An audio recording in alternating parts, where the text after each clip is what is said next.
Well, thank you everyone for joining our conversation today, and good afternoon. Black Style Matters, examining the spirit and experience of Black professionals within the fashion industry. Our conversation today speaks about this. For many years, the experiences of Black professionals within the fashion industry has been ignored, excluded, and suppressed. While not actively welcoming Black talent through its doors, the industry has still strategically capitalized off of their culture. In this panel, we have three Black industry professionals who will discuss the barriers to success that they face personally, as well as what fashion brands and publications need to do more racially, equitably, and inclusively.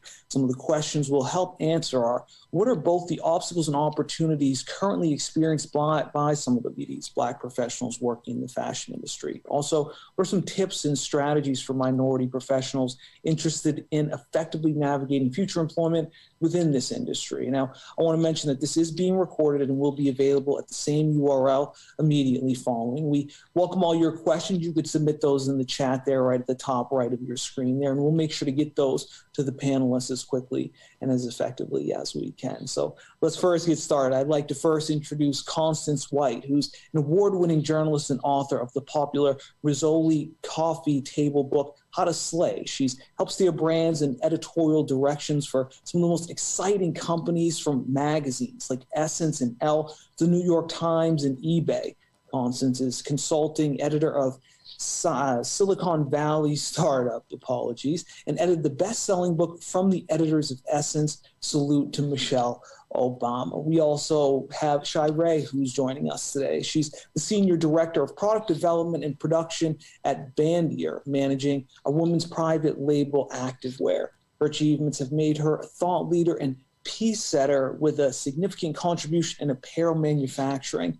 Shai Ray's journey into fashion started as a merchandising intern at Louis Vuitton and went on to include such brands as Loft, Alexander Wang, and Coach. She's also a founder of Back the House Business Essentials, an online course in product development and apparel production. Now, we also have Helen. Now, they're a chief executive officer for Urban Zen, a design, vision, and philosophy company founded by fashion icon Donna Karan.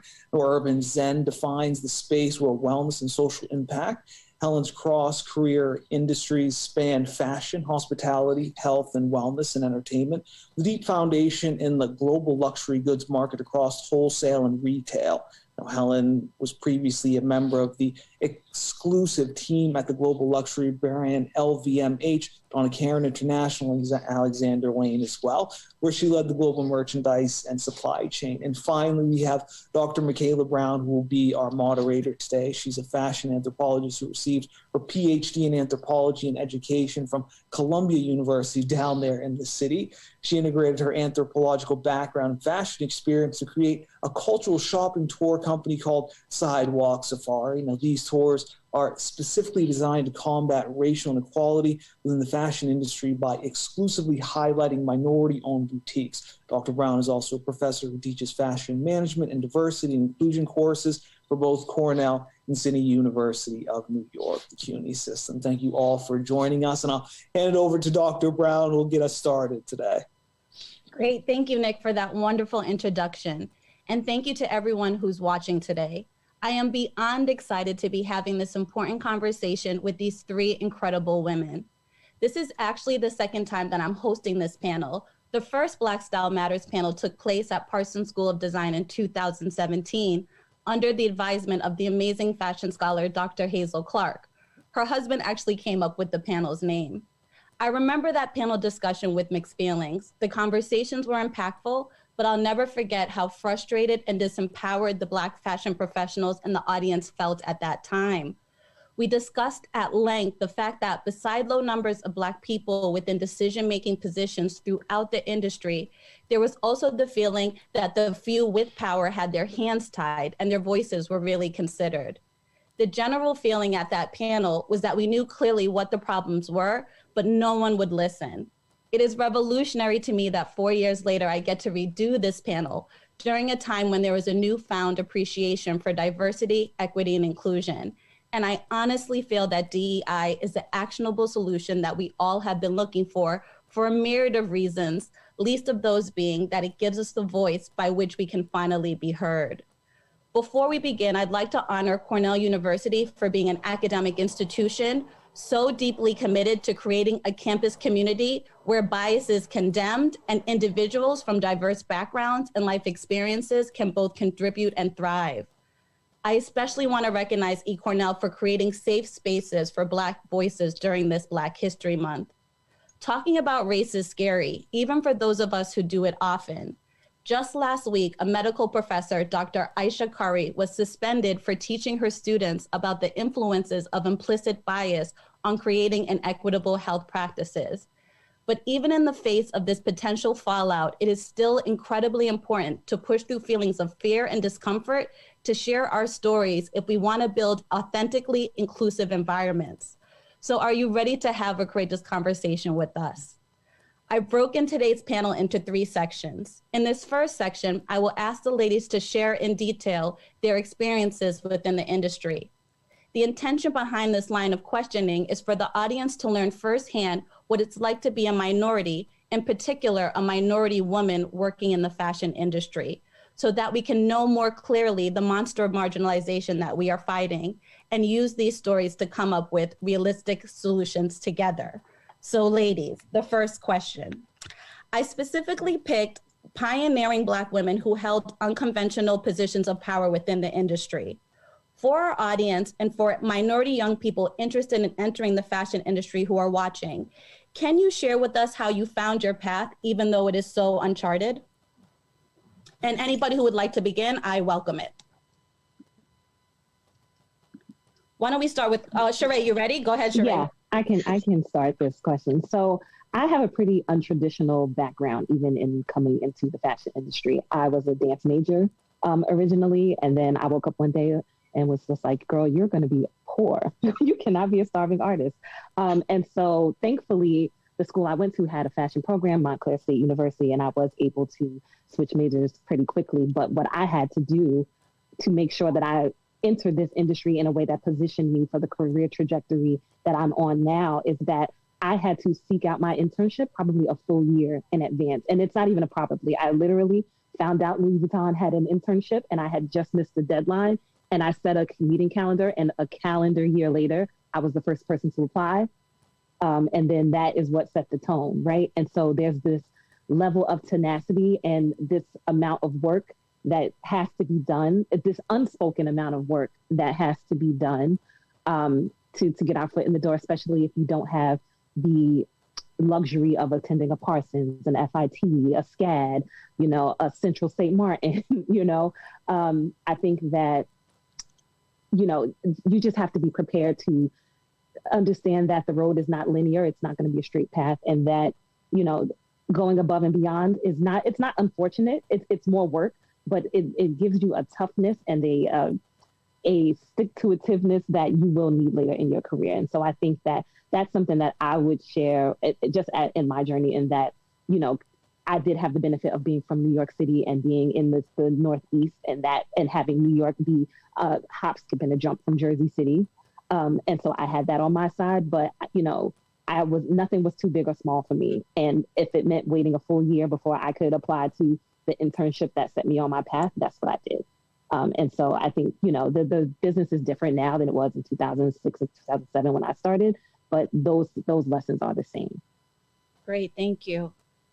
Constance or Helen? Helen, please. Yeah, sure. So sorry, go ahead, Constance. Okay, I'll go. Thank you, Helen. Many people who come into fashion have a sense that it was a dream, or maybe it really was for them, a dream since they were children. And, I wanted to be a designer, I wanted to be a model, I wanted to be a fashion editor. In my case, that wasn't so. I didn't have a dream from early on of being in fashion. However, I always had an affinity for it. I always had an affinity for the arts, and the art aspect of fashion certainly always was interesting to me. It was really, in some senses, a combination of that with a pragmatic choice. Once I had finished college, I had interrupted my college schooling, when I got pregnant to have a baby.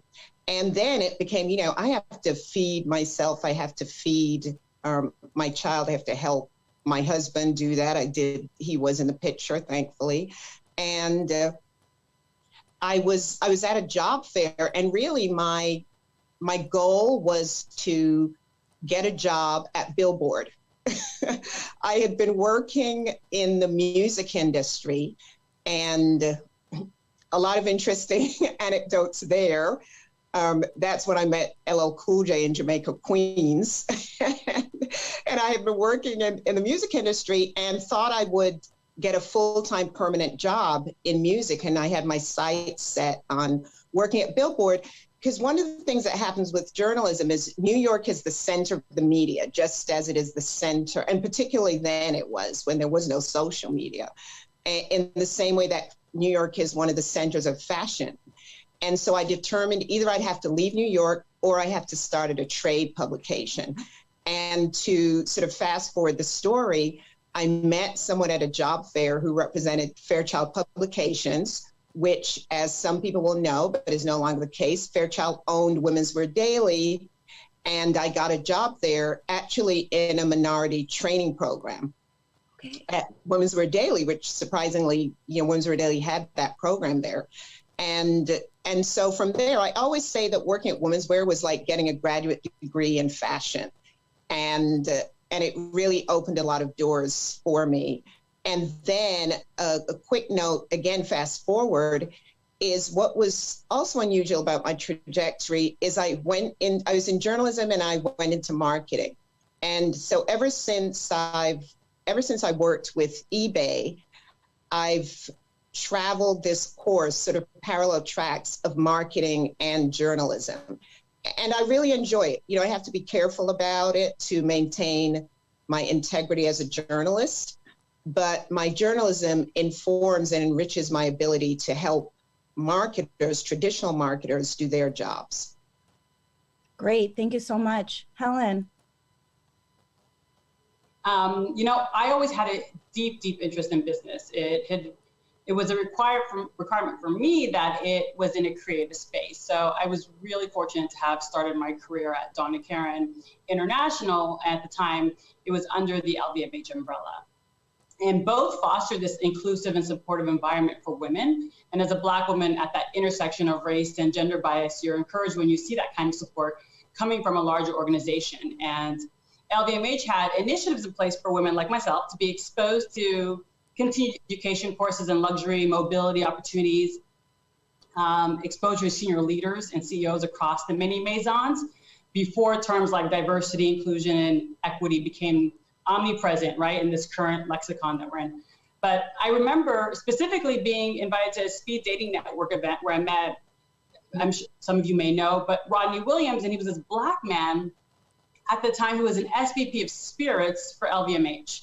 And CEO, Pamela Baxter, she was a woman, and she was the president of Dior, and I believe LVMH perfumes and cosmetics at the time. And that opportunity as a manager to sit across the table from CEOs from these Maisons and hear their incredible and like unconventional career journeys helped me build my network, right? And understand how important it was to immediately identify mentors.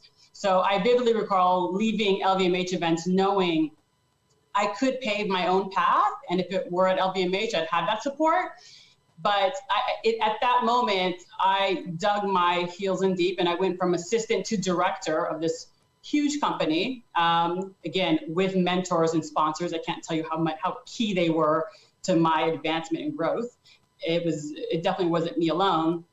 And the key takeaway for me now, when I look back and as we look forward as a country and just globally, is that initiatives work when the objectives are clear and they sponsor employees, because that's a lot of my career. Great. I just want to highlight some themes that I saw throughout all of your answers. So the first would be strategic ingenuity. You all showed that was key to your journey. And also second, minority-specific initiatives with clear objectives. Thank you for making that point. That's really awesome. All right, so my second question is, and this one's a little bit more heavier, but I've been asking people this a lot lately. Where would you be in your career, good and bad, if bias didn't exist? So if there was no bias, if it was a fair playing ground, where do you think you'd be? Maybe in the same place, maybe a little further along, maybe behind, but how do you think your life and your professional journey was changed by bias? That is It's a heavy question. It's a heavy question. You know, with a nod to, we can all sort of, as human beings, right? We are Black women having a conversation through a Black woman's lens, but just as human beings, we always want to be careful of excuses, let's say, or putting things outside of ourselves to explain something that perhaps could have gone better or a mistake we made. So with a nod to that, I would say, I've never contemplated that question. And I would say, I definitely believe I'd be further along. And the reason, while I'm very happy and proud of my accomplishments in my career, the reason I do say that is because I've seen and experienced the impact of bias at so many different junctures. So almost, you know, evidence-based, I would have to say, you know, were those instances not clear and all too frequent to me, I would have to believe that, yes, I would be in a place that perhaps is even more successful than where I am now, if success means, you know, in our business terms, means more money, financial reward, more power to affect change in the world, whether that's in a business way or social impact way, and certain status titles. Great. But in terms of, let's say, a fourth measure, I can't imagine being more further along, which is the measure of satisfaction. I'm very satisfied within myself about what I've accomplished. I'm very satisfied on a day-to-day basis, jobs that I've held and jobs that I'm doing now, they give me a lot of satisfaction. And I've always been a person who, for whatever reason, that's a whole different panel, but for whatever reason, I very early on said, I want to have, for me, a big part of success is having the ability to walk away. And maybe part of that is growing up as a Black person. Maybe that did inform it, because so often we are in situations where for our health and our dignity and our sanity, we feel like we really want to walk away, but we have obligations that we take seriously, whether it's I want the ability to pay my own rent or mortgage, or I have mouths to feed, whether it's children or sister or mother, because we've been privileged to have a certain amount of financial success. So I've always, one of the measures of success for me had always been like, if I'm really in a position where I used to call it, I want to have FU money. Right.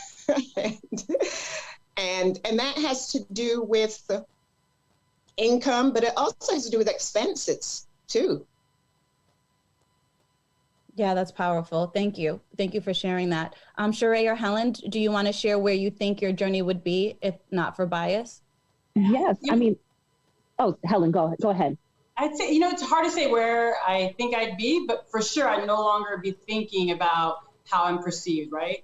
As typically the only minority in the room, there's at least one person that's questioning my qualifications. That's, you know, that's been, historically, it's been the case. So I wouldn't be the only in the room, which is a, you know, it's a challenging place to be, but I guess I'd be a lot more comfortable knowing that there are others who look like me where I sit. Yeah, that's powerful. Sheree, what would you like to add? I'll add another layer to it. I think that, you know, I exist in the intersection of being a Black woman and being a curvy Black woman, right? And I think when I think bias, it's not just this woman, you know, the journey of being a Black woman in fashion. It's also bringing this body diversity in the room when I'm in the room as well. And knowing that there have been times that I've not been invited to the room because of my physical stature, in addition to me being an only, right?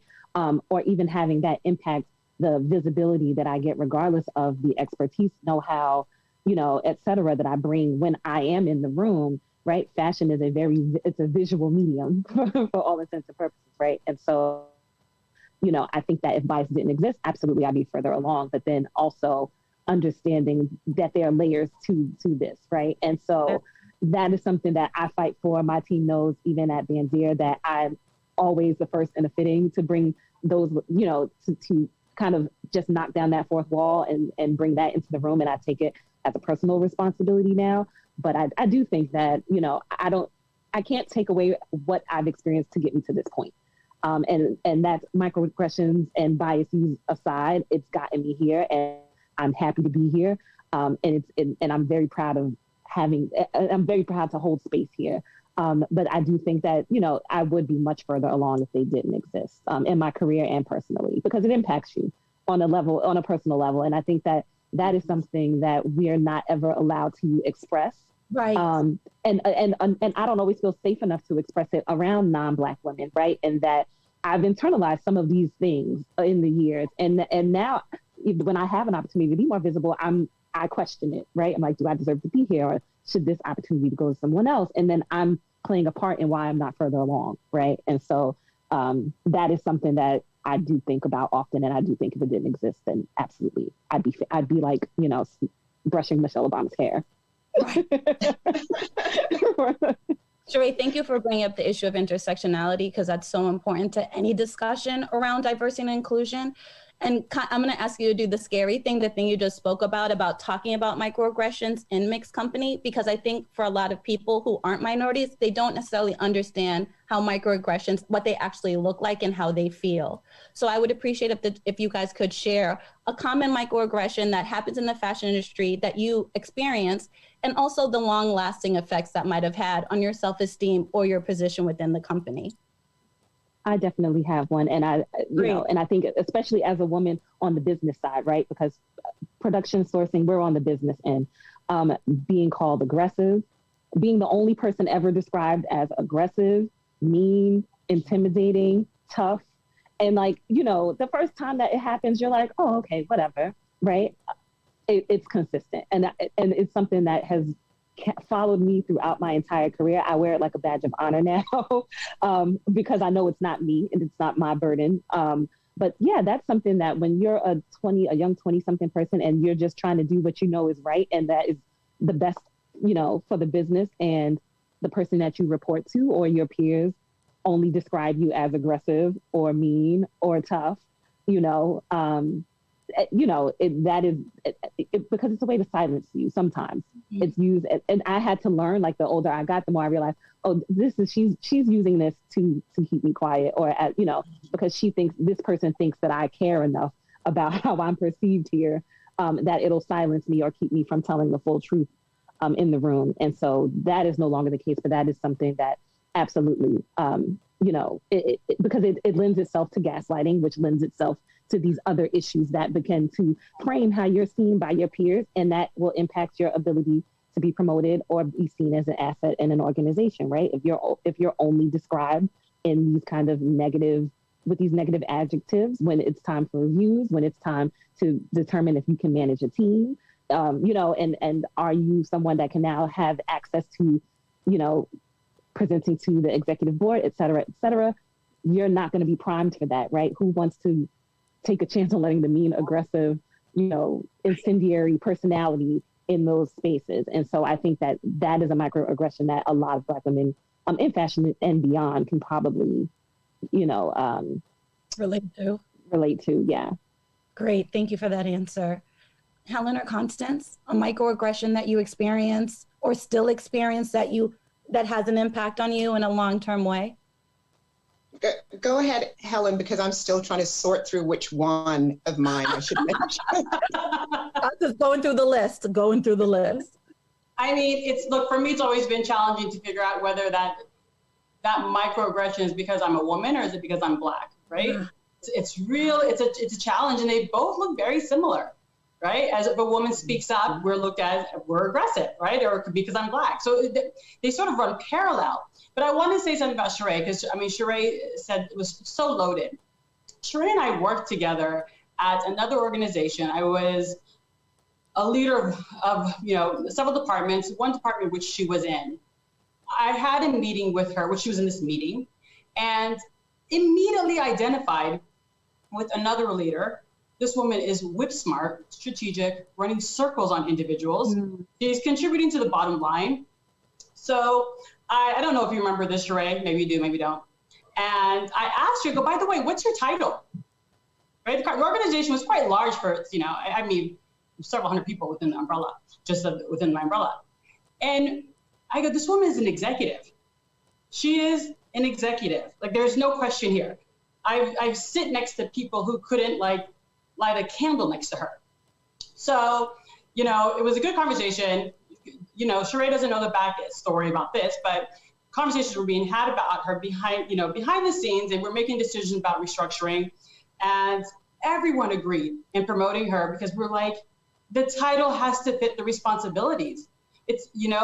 Look, the past is the past. I'm not looking into why and how that got there, but we need to right these things, right? And especially when we're looking at Black women or women of color and women, that we're not, our salaries are not right size, right? Our titles aren't. And being a Black woman, I wasn't looking at her through those lenses, right? That lens of, oh, she's that way because of X, Y, or Z. All I saw was, oh my God, this woman is badass and we need to retain her. I mean, she ultimately left, but that's another story.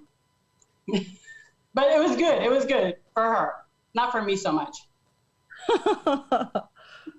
Thank you for sharing that. It's good to see things on both sides, like the employee and then also the manager. That's really powerful. Constance, have you picked off of your many varied list of microaggressions? Yes, I settled on two. I'll make one very short and then the other one. So the very short one was, I think it's interesting to bring up because it speaks to how when you are trying to do your job, you get less support. And there's sort of this outside where you're put out to the wolves in a way, so to speak. So and I say this is micro, but it affects you. A lot. The fashion industry is very social, and it's business masked as social interaction, and you have to be very, very careful about that. And so I have to go to a lot of dinners, and I went to a black tie dinner. And I was at the table with a number of people who I didn't interact with on a daily basis at my job because they were very high up in the hierarchy at the time. And so I was the only Black person at the table of about 10 or 12. And I remember the waiter started really harassing me. And what do you do? I knew it was because I was Black. And it was his way of saying, what are you doing here? And how do you react to that? And no one came to my defense, not even in the nicest way. No one said a word. And it was a very awkward situation. I know if there was any other reason and any other person in that situation, other people at the table, at least one person, including my boss was at the table too, would have said something. Even a million ways you can say it, right? But no one said anything. So those kinds of situations where you're sort of fed to the wolves or left to the wolves happens to us a lot, I've noticed. That wasn't that short. I'll make the other one shorter, is I went to a Ralph, some version of what I'm about to say happens to me a lot. I went to a Ralph Lauren show when shows were being held, you may remember this, Helen, but when shows were still being held in the showrooms. Donna Karan used to have her shows, very intimate, exclusive affair in her showroom. Ralph Lauren used to have, and I think they were even maybe in the same building, have his show in his showroom, very exclusive, small. So very small, contained situation. And I went to the show, arrived in the elevator, and as you step out of the elevator into this beautiful, because it is Ralph Lauren, atmosphere, and there are, a number of Becky's Buffies standing there with, at the time, not their phones at the time, but their clipboards to greet people who step up the elevator. Oh, hi, how are you? right in there, please. Would you like some water? Would you like some champagne? Because it's Ralph Lauren, right? And I step off, and one of them says to me, oh, her face like changes totally, like, excuse me. So like, yes, hi, smiling, and I'm going to walk right past her also, because I'm with Women's Wear Daily, and I pretty much know all the people at Ralph Lauren who I need to know. And she says, I think you got on the wrong elevator. Yeah, really. And I was like, and at the time I wasn't hip to what was going on, right? So I was like, the wrong elevator? Like, what do you mean? And it was, I didn't have to say, is this the Ralph Lauren show? Am I in the wrong place? I was clearly in the right place. And then finally she just said it. She's like, are you here to deliver something? And unmute you. Wait, hold on. Constance, you muted yourself. Unmute yourself. There we go. And then I walked right into the place where the show was actually set up. I'm so sorry that happened to you. I'm really sorry that happened to you. And I think it's indicative of an experience that a lot of people in the industry, a lot of minority women in the industry have. So I thank you for sharing that story with us, because I can only imagine how impactful that was to your own confidence and understanding of who you are. Even though what she did was so small, it has a long time impact. And I think it is, especially when you put it into the pantheon of a million microaggressions, yes. Right? That one, I can almost laugh at it today. Like, are you kidding me? But it does when it happens repeatedly. You have to develop a thick skin for sure. Yeah, and I think one of the ways we get around situations like that, to your point, and to Helen's point, talking about her experience with Sheree, is you need allies and you need managers that advocate for you. So I think people in the audience would love to hear about your best boss, your most inclusive boss, who helped you to do your job as well as possible and helped you advance. Because I think for a lot of non-minority managers, they're not quite sure how to help, how to be an ally, how to aid their minority stakeholders.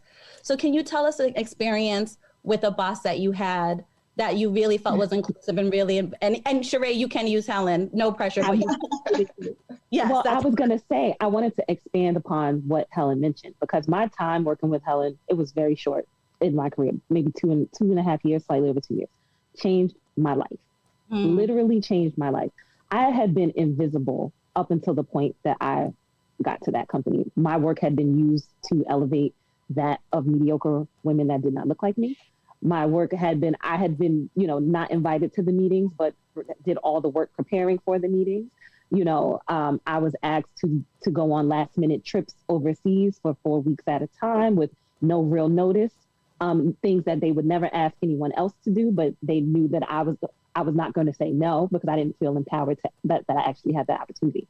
I get to this organization, and I'm there a full year before Helen and another phenomenal woman, Mary Wong, shows up, right? And I'm on this same path of my work being used to uplift people who don't look like me, but who actually have equity and voice that will impact the overall business. Helen shows up, Mary show up. Within a month, they're like, what are you doing here exactly? I got cornered by Helen and or Mary at least once a week for 3 months. A few months after that, I'm promoted. The year following that, they righted, Mary and Helen righted about 8 years of wrongs in my career in 2 years. And they knew I could do it. And they stretched me in ways that I didn't know I could be stretched, that led me on to where I am now. I knew it. And then I think I actually cried in Mary's office one day. It was like, I knew all this time that I was smarter. I knew that I was outworking everyone. And to be seen, it was like the first time that I had been seen, and so I take that with me in my role now. I make sure that my team, that I pass that forward and pay that forward, because Helen changed my life. It's literally that personal. I had been literally, my friend's family, I outworked everyone and was invisible until the point that I had a boss that looked like me. And that wasn't even what it was. She just recognized that this girl is supporting an entire department of people and is probably on the lower end of the pay scale, not invited into any of these, meetings or any of these decision-making roles. and is running almost an entire area of business without any recognition and still coming and doing it every day and hasn't asked for anything. And so I think that, yeah, that is, you know, it is Helen for that reason alone. So that was no pressure there. As you see, like, I got to make sure my makeup isn't right because my mom is watching this, but you know. That's powerful. That's powerful. And I'm so glad we have both of you on the panel at the same time to kind of see both ends of the stick. And thank you for the vulnerability from both of you and sharing your relationship so transparently with us today. Helen, how does that make you feel? And did you realize that you had that impact through your leadership? I mean, outside of just making sure that I don't mess up my makeup, I think that, look, Sheree was me years ago, right? At that point, when I looked at Sheree, I saw, and she references Mary Wong, who happens to actually be my mentor and sponsor. So it goes to say, people learn this behavior, right? They learn, and she's Asian American. So she understood, whether it was spoken or unspoken, she understood the challenges that we face as women and women of color. And she was a sponsor, she was a mentor, she was the president. I mean, she's literally the president of many companies, fashion brands, a legend in her own right. And she immediately identified my skills, my talent, you know, set me up so I would learn and have experience in P&L, that I would take these stretch projects, right, and go and be in Italy or Hong Kong for a month and doing all these wonderful, just expanding my experience and setting me up, right, to sit and stand next to my counterparts with equal, if not more, experience. And then when I met Sheree, look, I have to say this, I say it confidently, talent can see talent, right? When you're good at what you do, you recognize when people are good at what they do. And when someone's really good at what they do, they only make me better and me successful. And I think this idea that for you to be less makes me more is so, like that mindset is so dated and so wrong, even from the beginning. So when we saw Sheree, it was a no-brainer, I'd say. It wasn't like we thought about it and said, oh, she's this. No, I saw a smart Black woman, understood what challenges she may or may not have had. I wasn't going to harp on those. I was just going to do what I had in my power to better my team, better her, and again, better the business. It was a strategic move and a smart move and the right move.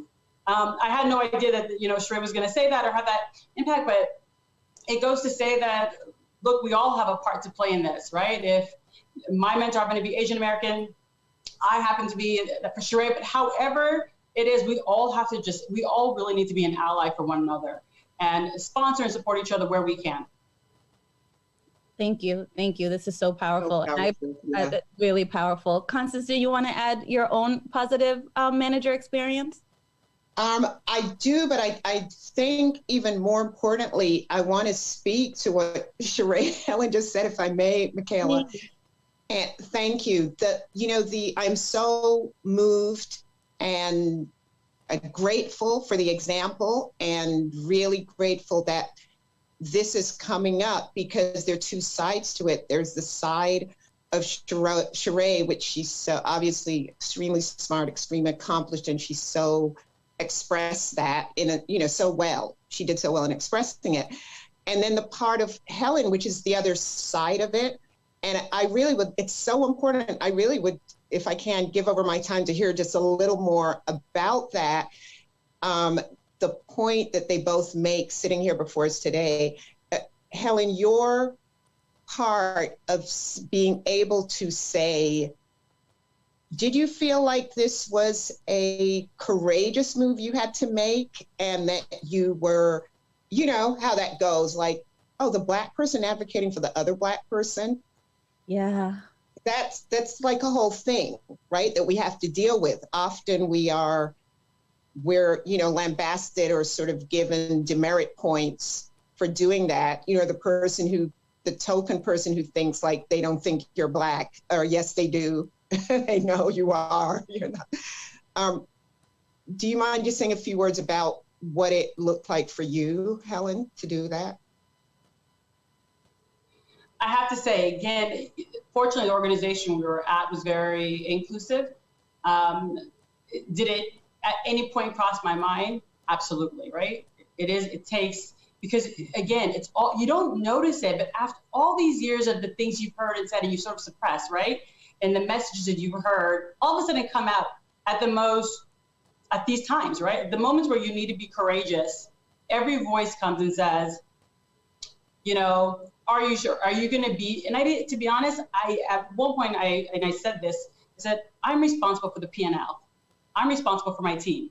I know what's best for my team. And it was, again, the company fully supported me and knew that I knew what I was doing and I wasn't just going to hand out promotions. So do I think that that would have been the case somewhere else?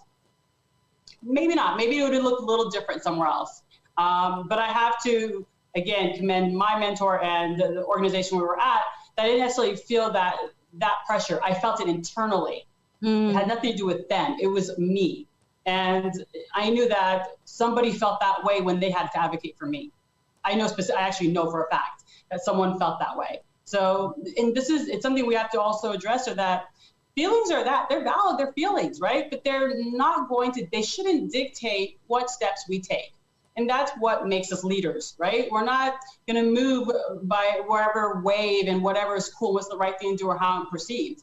And again, if you're good at what you do, people are rare, and I am, and I'm fortunately super successful in it, that if someone's going to question my promotion, it probably would have looked very different. And again, if I've in any moment felt that Sheree was going to be withheld a promotion because of that, I would have excused myself from the organization. I would have. And I know that today, and I know it moving forward. I would exit an organization for that reason. So my follow-up question, and in many ways, this panel for me is a love letter to the many Black women who are stepping up within the space of D&I. And Helen, you just modeled for us so beautifully what diverse and inclusive leadership actually looks like. So my question is, as you're fighting these battles while maintaining your regular work responsibilities, how do you protect yourself, maintain your stability, maintain your mental health? How do you protect yourself? I'm seeing in the chat a ton of questions around developing a thick skin, fighting against microaggressions. That's all on top of your everyday responsibilities. So if you have advice for other Black women who are juggling, bringing their companies into a space of equity and inclusion while trying to be just really good, kick-ass professionals, what advice would you give to Black women assuming this role at this time? I have 2 or 3 tips that I would say. Number one, it's what is happening here. Find your kitchen cabinet or your sister friend group or whatever it is. Have that group of people. It might be one person. Ideally, it's more than one person who you can talk to. Studies have shown that a person who has a really good friend who works the same place they work is a much more effective employee and enjoys their job a lot more. We unfortunately can't always have that, but the next best thing is to have supportive people who we talk to, a group of people, so important to help support you. They understand, a lot of them understand what's going on. They can serve as a safety valve to let out frustrations, which are hard won and understandable. My second tip is I always have a devotional, a ritual, so a spiritual ritual. So whatever that looks like for you, I would definitely have one, whether it's based in religion or not. But things like meditation, prayer, quiet time in nature are very important to maintain your equilibrium and your spirit. And the third thing I would say, which is related to that, is balance. Have balance in your life in terms of your activities.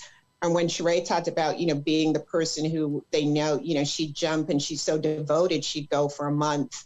I can relate to that. I was always ready to go the extra mile, but it's not always appreciated. So, at some point, yes, you have to put that in, but you also have to remember you're the CEO of your life.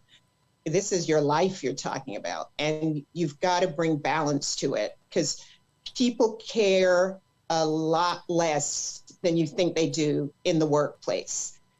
And so you've got to have that balance. And then finally, I think it's really important to continually have a career school, if you will, for yourself, which is where you're developing your skills because you want to be better, because you're looking ahead, or for whatever reason that you're doing that. And those skills are both soft skills and hard skills. So you want to also be developing the soft skills of, leadership. How can I communicate more clearly? Things like that. So those are the 4 tips. Constance, can I ask a follow-up question? Do you think professional associations are a benefit to minority women within the industry? And if so, what associations would you recommend if you have found them helpful in your career trajectory? I think they're definitely a benefit. And the reason is you get to network. And this was mentioned earlier by Helen or Sheree, both saying the opportunity to network is extremely important in any industry, but particularly so in fashion, which is very social based. So networking, very important. And it is, as a matter of fact, it's not double, but triple important for us as Black women, because we're not invited into the rooms a lot of the time. This is a way to get yourself into the room and let people know about you and know what you can do, and also to have access to streams of information which you perhaps do not have access to otherwise. Some of the good ones are the CFDA. You have to be a designer to join and you have to get reference, but if you are a designer, there's a CFDA. There's Fashion Group International that I'm a part of, really good group. There's BRAG, Black Retail and Allied Group, which has been around since civil rights, and I'm a member of that too, and that's a really good group. A number of groups have sprung up now in the wake of the Black Lives Matter movement. There are a number of new groups. There's a Black Fashion Council. I work with the Black Design Collective, which is not limited to just designers. Anyone in fashion can join. And in fact, we need business people. And one of the founders of that group is Ruth E. Carter, the Oscar winner. Amazing. I think is really, right? Really amazing. And TJ Walker of Cross Colors are one of the 4 founders. So that's a good group. So yeah, those are a few that you could look into and join, and I think that's a really good move to make, good use of one's time. Thank you for that advice and those concrete examples. Helen and Sheree, what advice would you give to Black women protecting them space within this new space of diversity and inclusion? I agree with everything that Constance said. And I would just add that, I am very weary of advising Black women to set themselves on fire to keep organizations warm, right? Mm-hmm. And so I think that when you enter a job, I've always been very goal-oriented and very, why am I here? And you have to know the why, right? And so once you know the why, when things, start to steer off path, or you're no longer getting out of this organization what you're putting in, and it might be these inclusivity, initiatives that an organization is claiming to have, to really be behind, but are not investing the resources in to make it actually successful. It may be your personal career path is not moving at the rate or being invested, but being poured into in a way that you can actually deliver on the goals that you set in. And, there's a fine line of knowing if you just need to kind of tough it out and be a sponge, and knowing when to go. And so I think that if someone had told me earlier in my career that it's okay to go, right, to protect yourself, and you don't need to struggle through this to prove to anyone that you're tough and that you can manage it, that it's okay to go. And so I guess that would be just my advice in that, when you're in an organization, I think that there are very many well-intentioned organizations, but intention does not, always make the impact great. And so, once you've determined that, follow your gut, follow your intuition, and know that it's okay to go, that you don't have to be the one that saved the day. This work is being done all the time by women that look like you, and it's not your cross to bear to fix it all by yourself. So if you don't have that group of that support group, if you're not networking and you're finding yourself siloed and it's bearing on your mental and physical health, it's okay to go. And it's okay to just do your job. That is okay too. We don't always have to save it. and save everyone. So that would be my advice. Great. Thank you for that. Helen, what would you like to add? I think Constance and Sheree said it all. It's hard for me to add to that. I second what you're saying. Awesome. So can we quickly add, Michaela, to the toolkit, therapists and career counselors? Yeah, great. Absolutely an asset to any professional, but especially to Black women. Thank you for sharing that. Constance, you referenced some new initiatives that are coming up that are being led by Black women within the industry, within this new space post George Floyd's murder. So I want to talk about a couple of them, things that are working and things that are not. So I want to highlight Aurora James's 15% pledge. And just last week, it was announced that Color of Change, supermodel Joan Small, IMG, and Black in Fashion Council, which you just listed, they're starting a new campaign called #ChangeFashion. What impact do you think that these types of initiatives, especially Black women initiatives, will have on the industry? And how can we as the public and fashion lovers support those types of initiatives as well? I think these initiatives have the potential to have long-term impact, and that's really what's needed. And something that Sheree said here is very important that relates to your question, Michaela, which is there needs to be, for this to be sustainable and successful, one of the things that I'd like to see happen as well is you don't have to reinvent the wheel. I'd like to make sure these organizations are finding people, some of them may even be retired, but there are many people who don't know about Helen, don't know about Sheree. Find these people and bring the information to the present, and that will make it more successful when there is this combination of enthusiasm and experience, let's put it that way.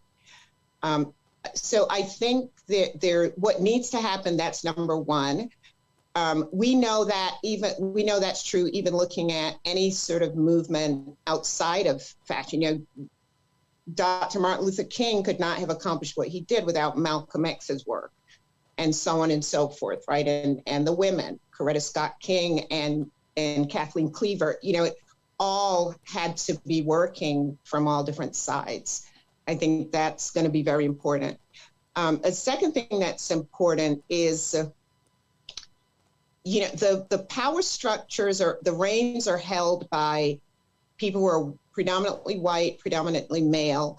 And so all people, Mary Wong, as Helen mentioned, was very seminal to her career.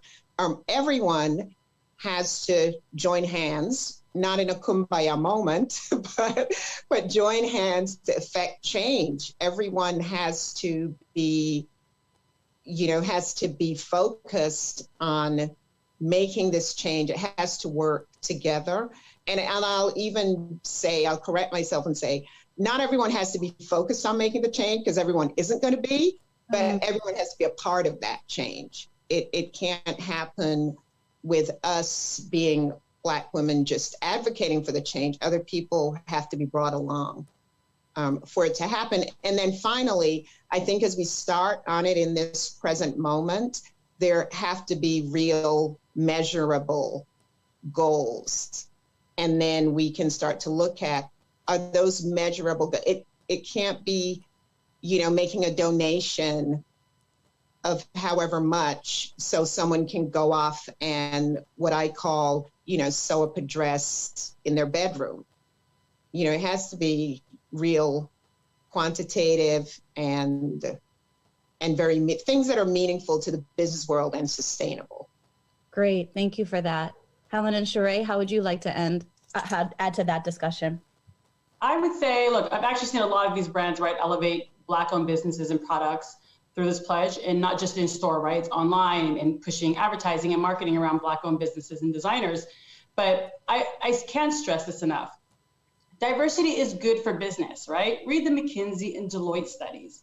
I think an interesting, point is Sephora. They used to be number one, but now Ulta is, right? Just happens that the leader, merchandiser there, was quite public about its partnership with Black-owned brands, including Fenty, which is owned by LVMH. But, there's there are so many shades of us, right? This idea that human beings are not one of 3 shades. There's something for every retailer to pay attention to. But there's still an opportunity for, beauty brands and retailers to improve that customer experience, because Black people of color still feel societal biases, right, when they're visiting retailers. But again, back to business. Black spending is supposed to hit $1.5 trillion this year. Black purchases have a halo effect, right, that influence mainstream. So there's a huge opportunity here.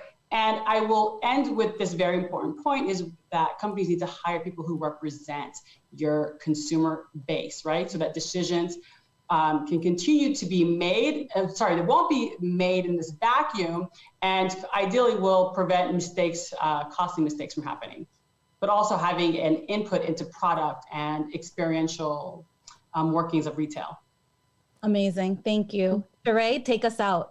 I think that the days of customer service in retail, supporting your diversity in an organization have passed, right? And so now we're at this point that your internal influencers, your internal tastemakers and gatekeepers, we have to have diversity in those roles as well. And I think that, to Helen's point and to Constance's point, the landscape is changing. Almost every company has a diversity, equity, and inclusion initiative, and with sustainability. And all of their goal is to hit this number, whatever this number is, by 2025. 2025 is the magic number, because that is when millennials and Gen Z, are the majority. We are the primary, consumer focus at that point, right? And so, just from a numbers perspective, to Helen's point, this is business. It's going to be fiscally irresponsible, to continue on this kind of homogenous path that we've been on. But again, to what I first said, it's not enough for your diversity numbers to be carried by customer service in retail. And I'll say this even as a person, as an executive in my organization, right? But that is on the sourcing and product side. That is a behind the scenes, that is a service role in the organization. And so I'll say that even having the more of me is not good enough, right? Who are your merchants? Who's on your marketing team? Are we represented in the board of directors? And when I say we, I mean Black women, fat women, et cetera, all of these intersections of the human experience, right?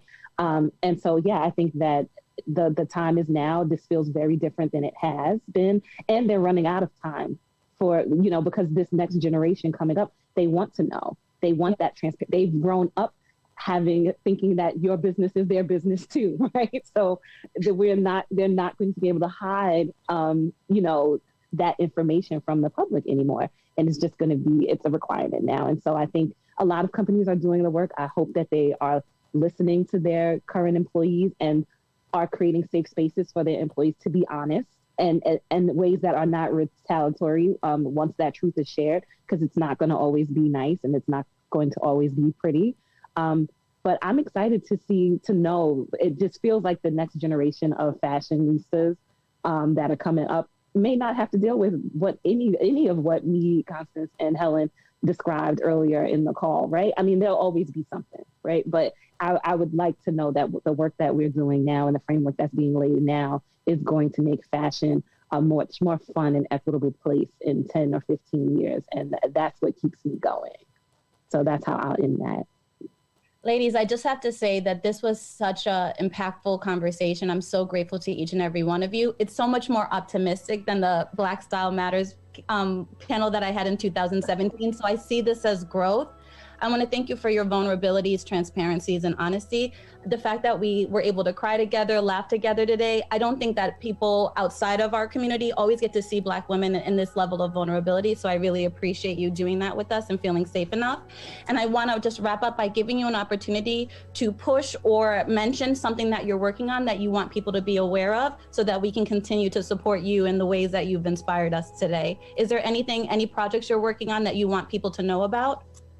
Please get How to Slay by Constance. It's the most amazing book.